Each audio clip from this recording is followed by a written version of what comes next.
Hello, everyone. Welcome to another episode of The Language Lounge. My name is Michelle Ola, and I am extremely excited to be here today with Denise Wagstaff. And Denise, we just met for the first time like a week ago over Zoom. But before that, I've been following you on Twitter for a long time. And I kind of just cold called you, didn't I? And just said, hey, you want to do this? And so I really appreciate you just being brave, reaching, out and talking with me today. And Denise, I'm going to let you tell a little bit about your professional kind of experiences. But today the topic is really going to be, we're going to start talking about just your journey, right, to teaching with proficiency and kind of where you came from and where you are now and where you might be going in the future, right? And just, I love hearing people's personal experiences as we kind of transition from maybe how you learned a language originally, how I did, and how I was taught to where we are today, right? And how we keep moving forward. So thank you for having this conversation with me. So why don't you just tell the audience a little bit about you and your experiences that you have both professionally, and if you want to, say anything else? Sure. Go ahead. Sounds good. All right. Well, I'm Denise Wagstaff, and I have been teaching for over 20 years and also over 20 years in my school, Melrose High School, which is just north of Boston. I teach French there. In the beginning, I actually also taught a little Spanish. I think it's very typical of French teachers. It is. And yes, definitely. Yeah, I don't know many Spanish teachers that teach French. I always know the French teachers that teach Spanish, right? Yeah, that's how you get your job in the beginning, I think, is by being able to do both. I haven't taught it in about 10 years, actually, but I love teaching French. I typically will teach levels 3 and 5, so sophomores and seniors. Another big role I have in my school is I am the French exchange coordinator. It's a young exchange. We're only less than a decade old, actually, and got our last exchange in right before the pandemic hit, like days, literally. Wow. It was pretty crazy. So, so that's a bit about me. I love teaching. I love my school. I love it. That's so great. So when we were talking kind of during the pre-thing, I was like, how did you start? Like, what was your small entry point into teaching proficiency? And you're like, yeah, that's not how I did it. So tell us a little bit, like, what was your like aha moment with like, maybe the way I'm doing things and have done things, maybe I can do it differently, right? What was that you have a particular moment, right? Or a particular experience. So tell us a little bit about that. Yeah, so kind of a two-parter, actually, I was thinking about it. So the first kind of moment actually was when the AP curriculum was revised. I think it was around 2011, 2012. I remember that very well because I was a new mom and, I was told, you have to redo your syllabus. And I was like, oh, great. Now I have to spend my summer, redoing my syllabus and, for the new curriculum and the new test and everything. And I remember at the end of that year, the kids took their test in a really small group that year and the scores came in the summer. And for the first time ever, like 100% of them passed. And I was like, oh my gosh, wow. It was a big difference from what I experienced in the past. And, as I was grumbling about having to change the syllabus, one thing that I realized is that the rubric was really, aiming at what kids could do. And I felt like in the past, the kids were getting bogged down by those like picky little grammar points. I don't know how familiar you are with the AP test. They had that section where you had to do all the fill-ins and know these like really precise grammar points. And I was like, I don't need to do this. I don't need to teach my kids these things. I can still teach them perhaps that verb tense or whatever, but not the way that I had in the past. So that was sort of my first aha moment. And my second one came a couple years later, and that was when I was reading The Language Educator. I've been a member of my state organization, AATF and ACTFL, for as long as I can remember, reading the magazine.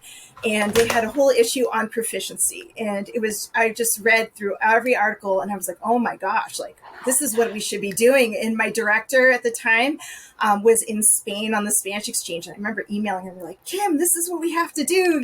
She's like, I know, I got the same issue. And we started talking a lot. That's great. And that's kind of how it all started in terms of learning about what proficiency was.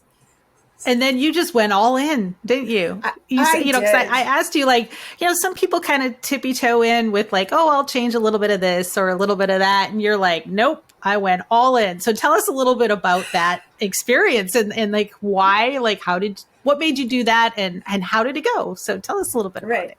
So, at the time, my director had shifted around like who was teaching what. And so the level 3 class was a class I hadn't taught in a while. And so she's like, no, I think you should teach levels 3 and 5 and your colleague can teach the other 2. I'm like, sure, that's great.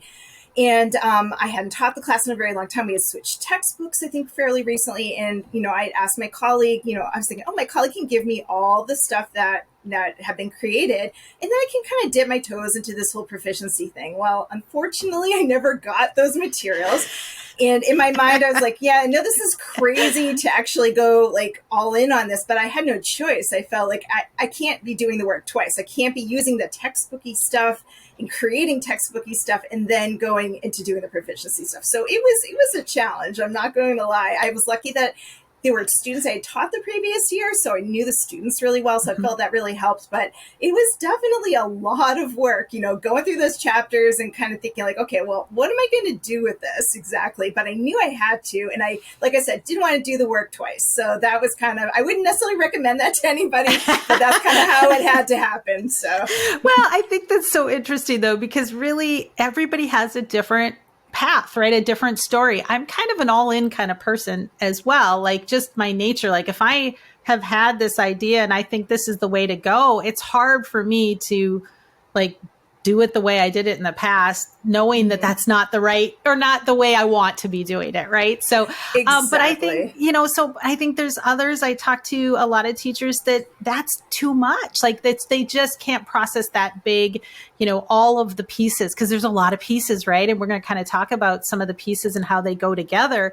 But, some people, it's okay, just start with one, little area and do better at that and take a different area. And that makes it manageable and makes it, doable for them. So I think, I think that's what I like. That's why I like hearing lots of people's stories, because everybody's at different points, right? And whether you're experiencing it now or 15 years ago or whenever you're going through it, it's kind of a similar process of learning and unlearning things, right? Definitely. Of what to do. So what are some of the things that you kind of started with, like, where did you start? Like, what are some practical sort of like, did you look at assessments first? Did you look at asking questions? How did you get started with this process? And did you have any help? Did you have a partner that you were working with, or were you on your own? I was 100% on my own. I was the only teacher teaching that section. Luckily, that didn't last for too long, but it was interesting at the time, I remember. So I'm going to shout out to my director, Kim Talbot, who was really a key piece, I think, in helping me along. And I remember talking to her, and she happens to know Tim Egan. She's worked with him a lot. I know you've had him on the podcast. And she's like, hey, Denise, there's this teacher in Wellesley, who's kind of doing what you're doing. And it was Rebecca Bluewolf, right? Oh, so, that's great. I think Rebecca was probably she was definitely ahead of me, but still, I don't think was as well known as she is, of course, now. But, she kind of got that in my year. And the next year, Rebecca had a workshop. It was like a local workshop on creating thematic units. So I think that's kind of where my mind went first, was how to create these like thematic units. And so I'd go to with like the textbook and I look and see, and I'm like, this chapter, it's like half of it's this topic and half of it's that topic. I don't know why it's like this, it doesn't make any sense to me. And so I started kind of like, I can put this with this. And I was definitely very much still like with the textbook just to help me out. If you see what I'm doing now versus what I was doing then, it's definitely strayed away from the textbook, but just to get some ideas for themes. So that's kind of where I started. And I think in terms of assessment, I was already doing some of the things that many proficiency oriented teachers do. I was, assessing writing, assessing speaking. Then I think listening and reading kind of came into the picture. That would be something that, like, I think many teachers that use textbooks can attest to this, that they might be only do listening and reading, like on the test, like on the unit test. And I was kind of backtracking and trying to figure out ways to start using like authentic resources and things like that. I think at that time I was still giving some grammar quizzes. But, as I kept going each year, I kept thinking, well, do I really need to do this? Do I really need to do this in this way? But definitely with the units themselves and trying to use the textbook as a resource as much as I wanted to, and then kind of getting away from that. So. Yeah, for sure. I mean, one of the things I love that you just said, and it reminds me of why I reached out to you on Twitter, is that you ask questions. You ask really good questions. Like, why am I doing this? Like, is this engaging? Like, how can I make this better? And when I saw a lot of your tweets, and it happened to be around you're doing a book study with grading practices, right? Yeah. And so just asking really good questions. And I think for me, that resonated with me as well, because I think that's where real change in our practice starts, is just by asking ourselves, like, why am I giving this? Why am I doing this? And if you don't have a good reason, right? You don't, like, I don't know. I mean, my predecessor gave it, and I used to have quizzes like that when I learned Spanish, in the 80s or whatever, I think just asking those questions is a really good place to start as you're kind of shifting, not even just your practices, but your mindset, right? Because I think it's a different mindset, right? I'm focusing, like you said, on what students can do. So what are some other kind of practices that you kind of shifted, or your mindset that you had to kind of shift when you were just thinking differently about how you wanted to teach and how you wanted your students to learn? Definitely another thing that kind of came about was just really realizing, what I needed the kids just to be able to do. I think, I've always been a communicative language teacher. I think that's kind of how in grad school, how I was taught, and just really thinking about like what do they really need to know how to do? Not even just like what do they like Need to thinking of know, past practices. Right. Exactly. Yeah. Right. And really trying to emphasize that more, and, using more target language in class, that's something I'm still continuing to work on. But that's something that, you could walk by a classroom like 10, 15 years ago, and you wouldn't hear even a lot of target language. I think that that's a huge piece of it, as using that target language is in exposing to it as much as you can. So. Yeah, 100%. Yeah, I think that was probably one of the first and hardest things that I kind of tried to transition to. And I always say that I think everybody has their entry point. Like, you pick up whether it's using more authentic resources, using thematic units, using more target language, using performance assessments. Like, they're all pieces of the whole big picture of teaching, students to be proficient in the language. And to me, it doesn't matter where you start, because once you start in one place, it leads to so many other things, right? And so many other kind of, it has like a ripple effect, right? And so you kind Absolutely. of, if you're doing the target language a lot, then you want to bring in more, authentic resources in the target language, and use those in effective ways. And then you want students to talk about them in the target language. And, then you want them to do performance assessments and I think it kind of just all goes together. And I don't think it matters where you start, right? I think everybody kind of starts at a different place.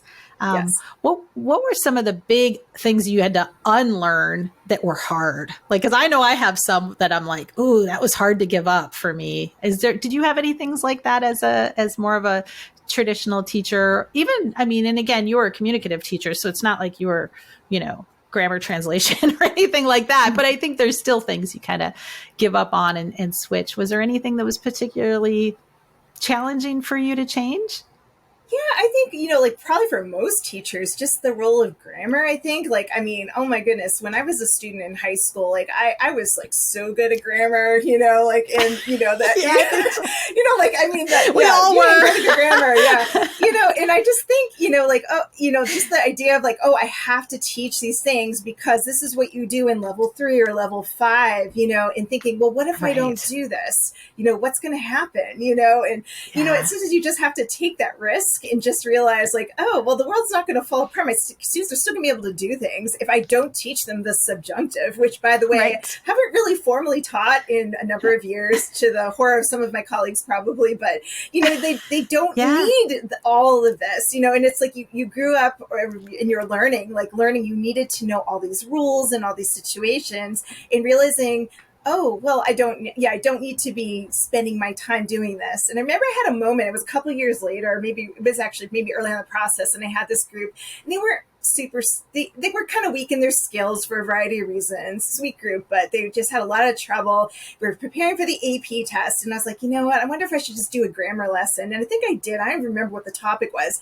And after we were doing it, I was like, I don't think that this resulted in anything to help their proficiency. Like, it just like, right. So that belief that like they have to have all this grammar to do well or to be proficient is something I definitely think there was a bit of unlearning. I think I was like definitely open. I'm always been someone's very open to new ideas. So I was like, no way. But, it did take some time to put that grammar book back on the shelf. So yeah. And even if it's just habit, it's like our default, right, of how we, learn and process. It was really funny because I think for me, one of the things when, I taught middle school, and I can hear like language teachers all over the country, the world may be saying the same thing. It'd be like, I would say things like, oh my gosh, I've got to teach them indirect object pronouns because they don't even learn that in English anymore. So I had to like start with an English lecture about direct object pronouns or, direct objects or all of these things. I felt like I need to do that. And finally, one of my friends who was an English language arts teacher said, Michelle, we don't do that on purpose, right? It's not because, that is not effective practice in teaching language arts. And we haven't done that for a long time. So don't pick up the practices that we decided were bad practices. She's like, don't do that. Right. And I'm like, oh, wow. Like that to me was like, that gave me both permission and it just made me think about like, why am I doing this? Just because this is the way I was, taught it, pretty much. It's funny that you say that about the object pronouns too, because I think of many moments during my career where like a language teacher would say, it's like, oh, my students told me like, I know grammar because of my language class. I'm like, I don't know if that's something we should necessarily be like proud of. Right. That's essentially what she said. Yeah. But, yeah. They're not diagramming sentences in English, so we don't need to necessarily do it. But again, like starting with like the asking of why, when are they going to need it and why are they going to use it? And, at what level is it appropriate? Maybe in level 5, it is appropriate to start giving some more, discrete grammar sort of things because you want to improve their accuracy for, different types of writing, different types of speaking. And that's great. But just constantly asking myself, why am I doing this or why am I not doing this sort of things really does help me focus, right? And kind of give up some of those practices that are like, oh, I'm just kind of doing it because, it's fun or I like to do it or I used to do it or it's always been done that way, absolutely. For sure. I think one of the things that I had to give up too is that idea that they need to know it all. Like, I can't let any of it go, even at, even at the novice level, like, there's like, oh, they have to know how to match their adjectives and they need to know their direct, their indefinite articles and their definite articles. And now I have to know all this stuff. And if they see it, they need to know why it's that way, and just giving up some of that no, they don't, they can just learn how to say no me digas and they don't need to know like all the grammar of why that is said or what is the reason for it. Right. And just kind of let some of it go. Yeah. Definitely. Anything else that strikes you as some different moments that you had that you kind of, worked your way through and how? Yes, definitely. So I think just understanding the proficiency levels was a huge piece. Like just understanding when you look at what the levels are saying in the thinking about what you have traditionally done in the past and what you're expecting students to do. I think and I know textbooks are not the greatest, or at least when I was using them, of sequencing things like at a time when it's maybe appropriate or necessary, and they're just like dumping all this like grammar on the student and just realizing, oh, wow, like they're not supposed to be able to do this way. I remember actually thinking of grammar. I just came back from the Proficiency Academy that MAFLA, our state organization, does, and was having a conversation with a colleague, and what were we talking about? I think it was like the passé composé, which is the past tense, like the preterite. Typically is taught in it's a level 2 textbook, and then they throw the imparfait, the imperfect tense in there. And she said from her, we were in different sessions, and she said, oh yeah, that's not something they're supposed to have mastery of. But if you're going by the textbook is telling you in level 2 they need to have mastery of this concept. Well, we know from our proficiency levels that that's not something that happens until like at least the higher intermediate, advanced, low range like they're starting to get better at it, but certainly not at a level 2, like, which is like usually an intermediate low. So like that whole idea of, what the levels are actually expecting. And that was also very freeing, because if you think about like even teaching students in the beginning years and the things that we, want them to know, but if we think, oh yeah, well, a novice mid is using phrases and words and isn't quite super strong in the sentence area, but like expecting them to write a paragraph or 2 paragraphs is, not necessarily the most realistic thing. So really understanding those levels, it definitely took me some time, but I think I've gotten to a point through different trainings and, that I've done that I understand the levels a lot better. So I think you're absolutely right. I think a lot of times we see on our standards, we see in textbooks, we see the, proficiency levels and this, all of that, but we don't often get trained in a deep way of what that actually looks like. Right. And I would also say, I don't think we really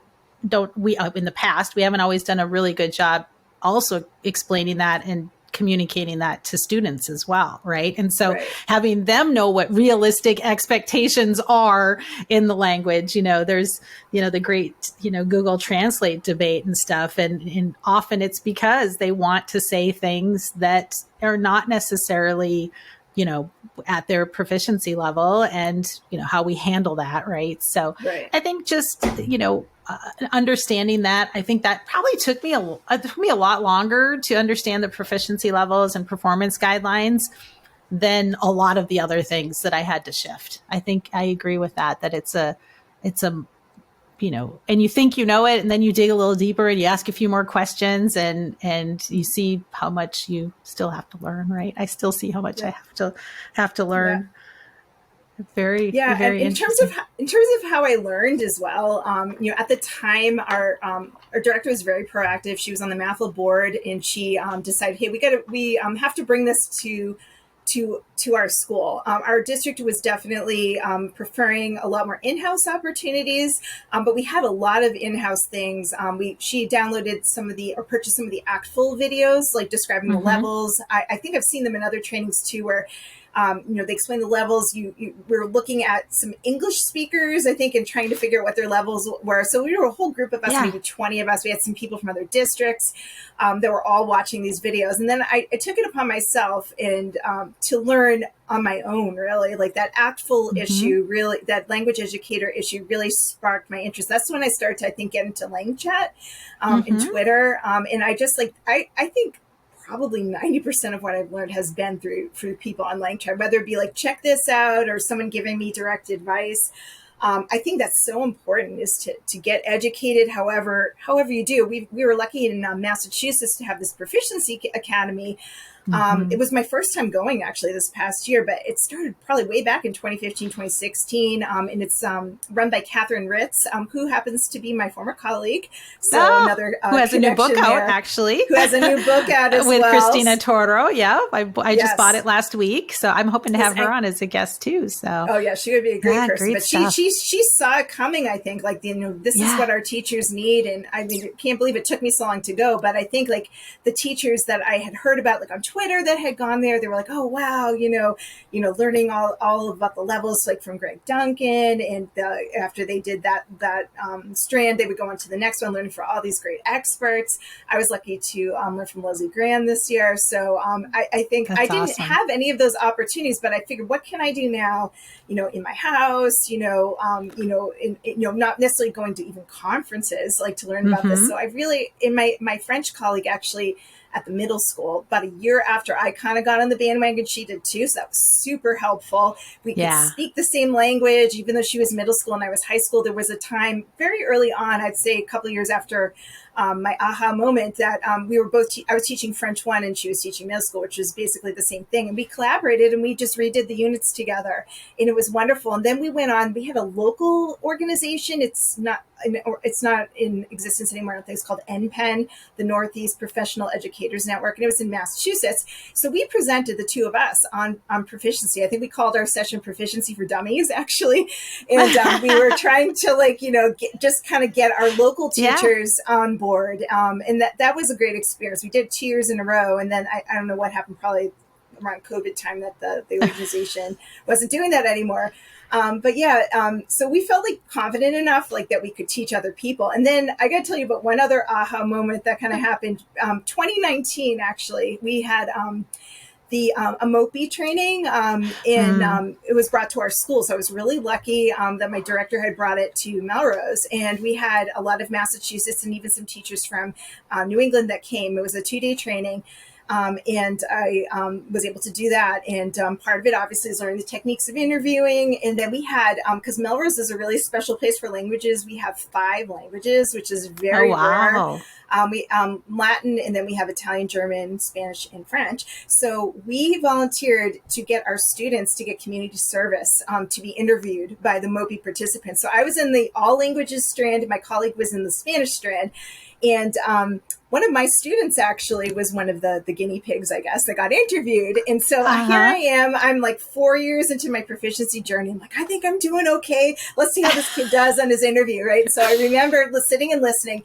So we did debrief after. And granted, we're still learning the questioning techniques and whatnot. But they're like, what would you rate his language at? So this is a student that would be level 3. So you would anticipate he would probably be at least intermediate, hopefully edging towards mid a little bit. Novice mid. And I was like, what?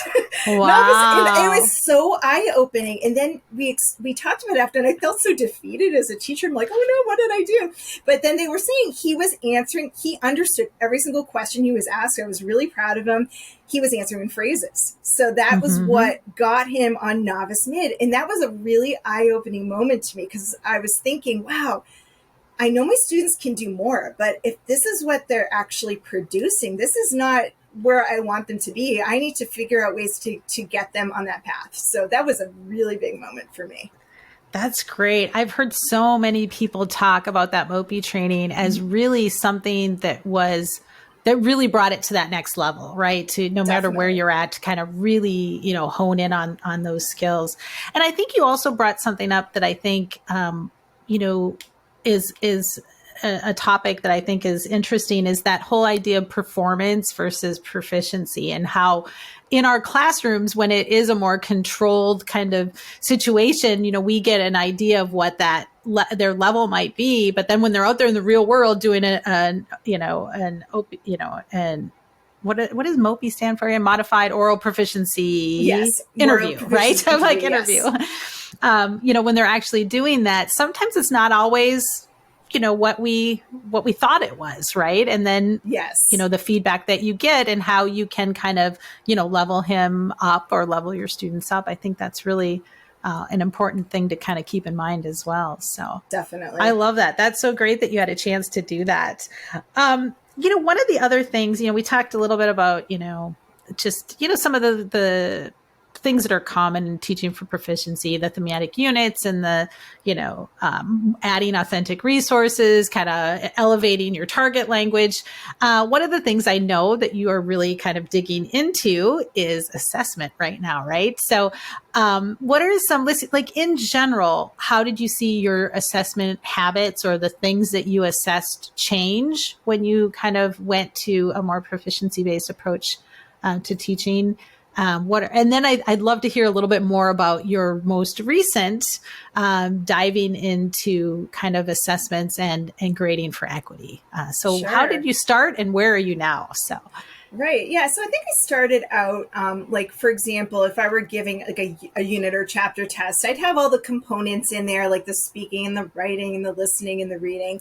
So I think I eventually edged more towards, instead of using the textbook, I would, list the textbook listening, which usually wasn't always up to par. I would find an authentic resource. And let's see, same with reading. I would say I did the same thing. I then learned eventually about like the IPA and dabbled with that a little bit. I love like the IPA template and the types of questions that you can ask. I think it really helps learners really show what they can do rather than like, did you get the question right?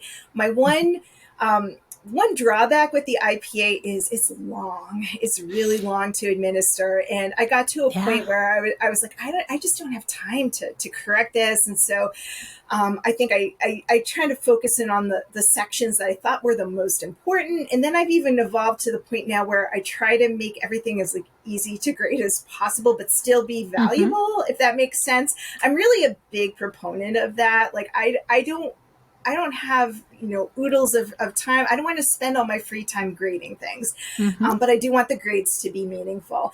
But anyway, so that's sort of how I'd say the interpretive evolved. And I would say like speaking and the writing, I've really moved towards trying to make the situations as authentic as possible. Like you're not just doing this to show X grammar point or X vocab.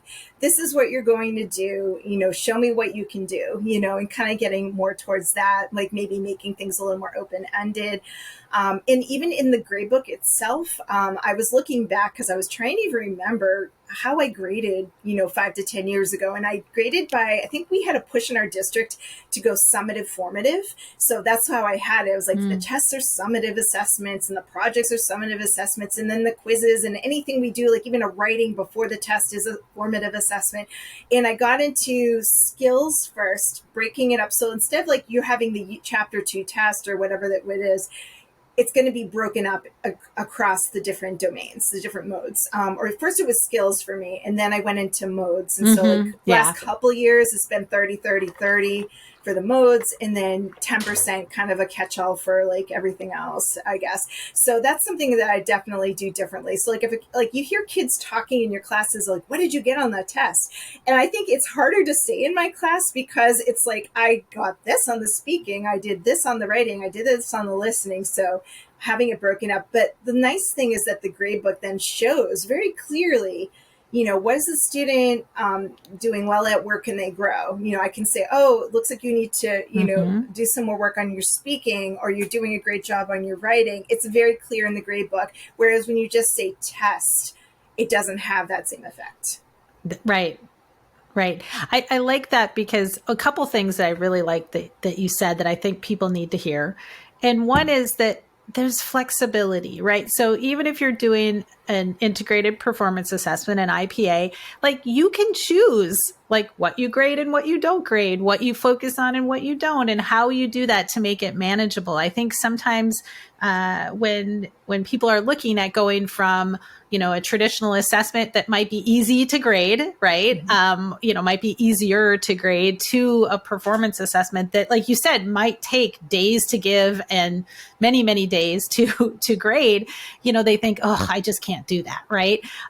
There's no hard and fast. I think somebody, I don't know if it was on Twitter at a conference said, there's no IPA police out there making sure that you do it exactly the right way, in this sort of things, So I love that you make it work for you, right? And your students, right? Yeah, I think that's so important. Yeah, I agree. And I also love that, your students, when you made a shift, they also had to make a shift, right? In how they looked at their assessments and how they did things. So, looking at grades differently, looking at assessments differently, you're not the only one that made that shift. I'm sure your parents of your students had to make a shift, and your students had to kind of understand that too. Did you have any issues with students not understanding the reason why you do it a little bit differently, or parents, or was it all pretty just accepted?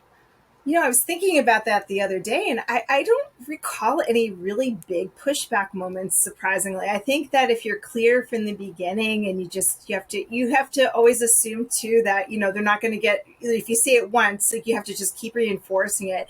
Yeah, I surprisingly not a lot. The only thing I can ever think of is maybe getting some pushback. One thing that I've begun to do also as I've shifted is giving a lot less homework. And I remember being questioned in one of my honors classes by a parent, why isn't my child coming with as much homework in French as in the other classes? I was starting to make that shift at the time.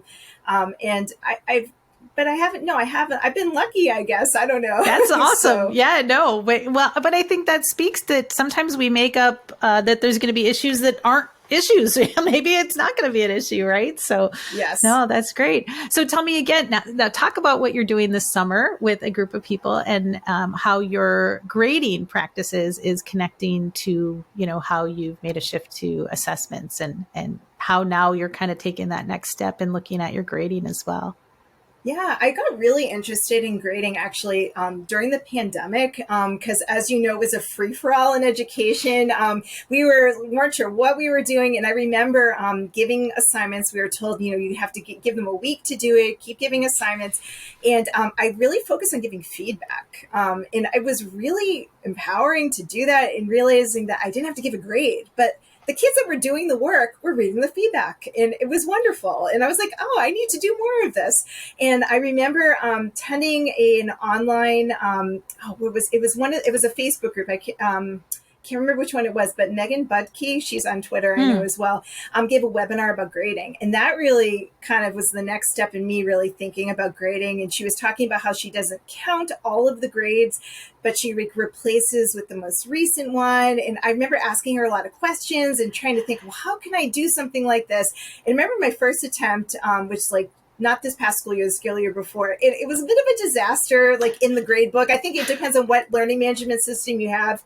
And I ended up shifting like halfway through the year and trying something a little bit different. So in that respect, it was a little bit messy, but I learned a lot from it. And then I started reading on Twitter about grading for equity. And I was just like, oh, I think it was another language teacher that was tweeting about it. I was like, I gotta read this book. And I read it and I was like, oh my gosh, I was like telling my colleagues in the language department, you got to read this book. It's so great. And I remember my colleagues telling me, oh yeah, my neighbor's reading it. And she told me that I have to read it. And, and so we started to talk about grading a little bit throughout the school year last year. And having read that book and, trying to think of like what was it? Oh yeah, I know what it was. This past school year, I had a section of my grade book of like ungraded assignments, and what I was doing was basically the teachers that typically will check off homework: is it done? Is it not done? And I was putting on the ungraded section. It was there for me to see. I could see who was doing their work and not doing the work, but it wasn't tied to their average. So I didn't have to get hung up on like, oh my goodness, I only gave 7 assignments that I checked in the quarter. What's that going to do? If it's 5 out of 7 mathematically, it's going to be like a C or something like that. So instead I kind of made that into like a rubric grade, like, okay, you did most of your homework, you did all your homework. And I felt that was like more fair to do it that way. So that was a shift I just made this past year. But we started talking about grading at our faculty meetings, and we were talking about, especially post-pandemic, what's happening with our grades. We have all these kids that are failing. We have all these kids getting A's. And I'm sitting there and I have this whole grading for equity lens. I'm like, no. Like, thinking to myself, like, this is what's happening is it's not necessarily the students are, being lazy or this or that. It has to do with our grading practices. I really felt really strongly about that. And I approached somebody in my school and I was like, you know what? I think we do book studies in the summer in my district. So there's other ones going on besides mine. And I was like, I think I'd like to do this. And so I talked to our assistant superintendent. She kind of walked me through what to do. I got the ball rolling in the spring. I had like 30 people sign up for it. And we made it secondary too, not elementary, just because we feel that secondary is really the place where this work needs to happen. I have a daughter who just started middle school last year. She's going into 6th grade this coming year.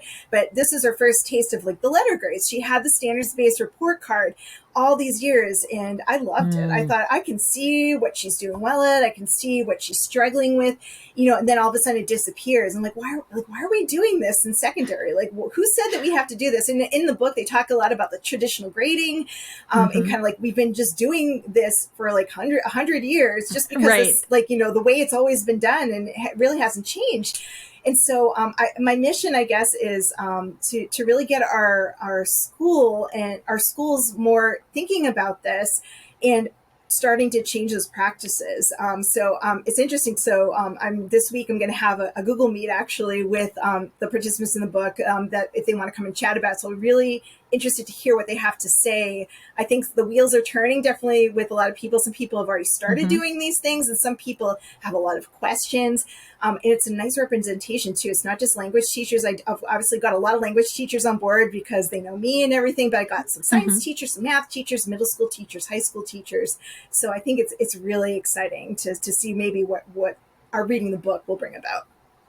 I love that. And I think I am a believer of just always learning, right? And always keeping moving forward, and nobody ever has it, if you say, oh, I've got it all figured out, I would be very suspect of that. But I love that you ask good questions. And, right now I feel like you're pushing on Twitter. There's a lot of things that you're talking about, especially with grading and what that looks like, very practical, as well as, kind of the big picture of what are we doing and why are we doing it, but also very practical, because it's one thing to have the big picture ideas. And it's another thing when, like you said, there's expectations of me to have 7 grades in the grade book. And how do I deal with that? And how do I still not focus on grades then and focus on feedback and all of those sort of, questions and conversations. Right. I think we have all these like very big ideas about what to do, but in the end, like, we are all part of a certain school, and our certain school might have certain expectations, or whatever our lives might be like, especially I have a lot of colleagues that have young children, they're not spending their weekends grading for hours and hours. They don't want to be doing that. I don't think anybody should be doing that personally. It doesn't matter if you have a family or not, but, we have to think about kind of like what's going to work for us in our particular situation. I think that's really important. Yeah. And it's not black and white, right? And I think as, teachers are, wherever they are, I don't think, on that spectrum of, of focusing on language proficiency, let's just say, wherever they are on that spectrum, we're all just kind of doing the best we can where we're at, and we're moving forward. And so I just loved hearing, kind of your experience, with that. Is there anything else that you any tips or tricks or ideas or observations that you want to kind of, mention to people that might be at maybe the beginning-ish of their journey, or halfway through it, or, what is some advice or some understandings that you have now that you'd like to pass on?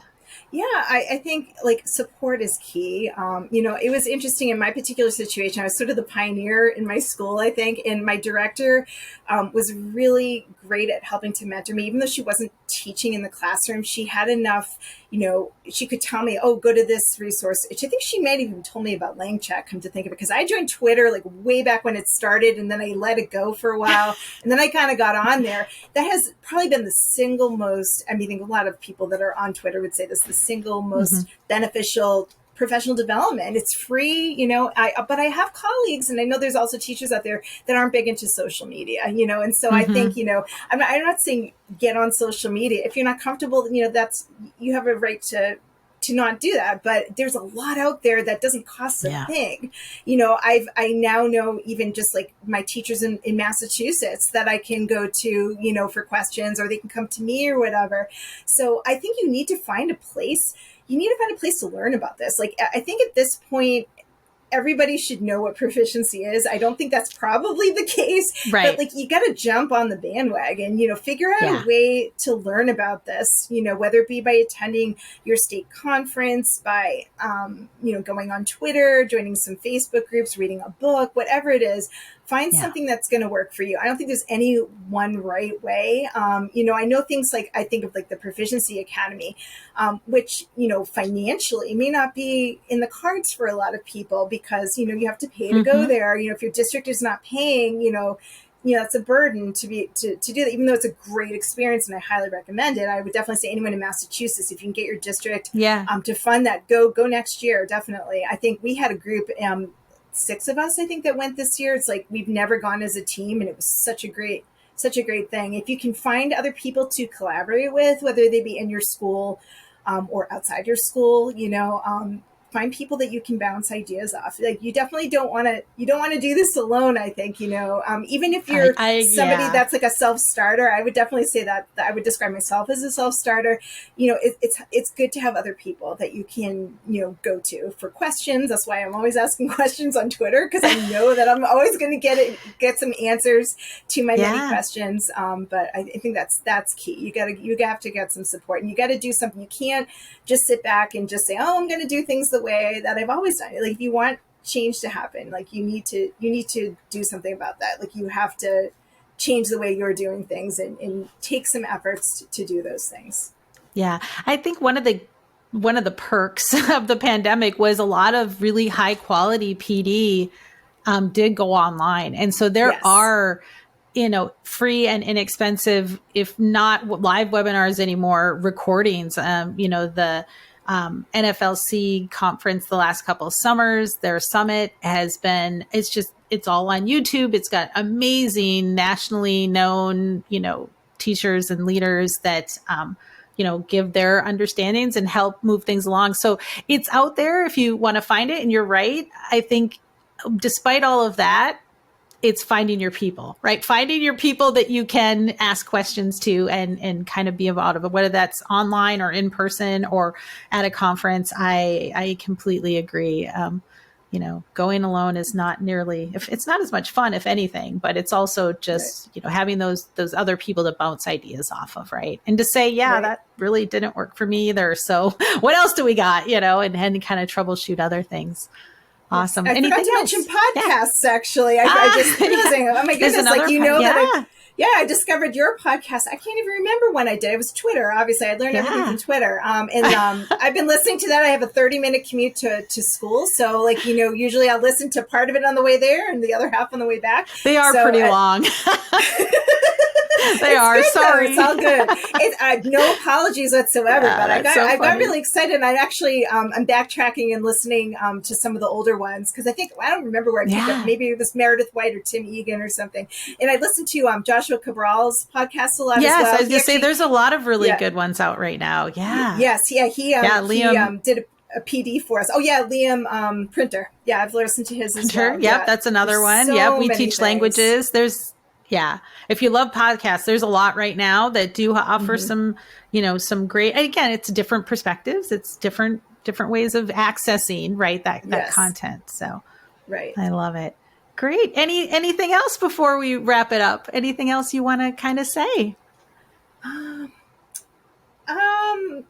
I think too, in terms of just, kind of getting yourself in the mindset of learning about these things too. One thing I was thinking of, when I was thinking of how I dove in to create all my units and everything, especially if you're aware of what a lot of the super, I don't mean this in a bad way, the superstar teachers, because I learn a ton from them, but we're not all going to have the capacity to be that. It's okay. And I think of cooking because I love cooking. And I think of way back to, I don't know if you remember the show. I'm a big Food Network fan, the Rachel Ray show. And she's doing the 30-minute meals. And I feel for a lot of people, that's probably what they need is the 30-minute meals. They need something that's simple, that's going to get them into it. They don't need to be Martha Stewart, right away. And I think that's important to remember as you're going through this process. It doesn't have to, things don't have to be perfect and to the T, that, it's okay to just kind of, if you have to buy things from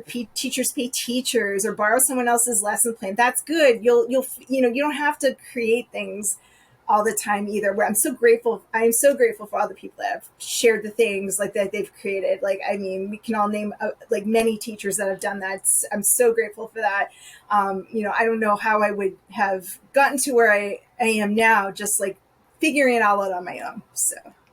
I think you're absolutely, it's so funny that you say, I have in my notes when we talked, you're like, I'm not a superstar teacher though. I don't know why, you want me on the podcast. And I'm like, actually, that is what we need is all voices, right? It's not, Absolutely. Everybody has something to contribute and, everyone has, even just being involved, you might not feel like what you have, that you want to present at a conference or you want to, show it all on Twitter right now.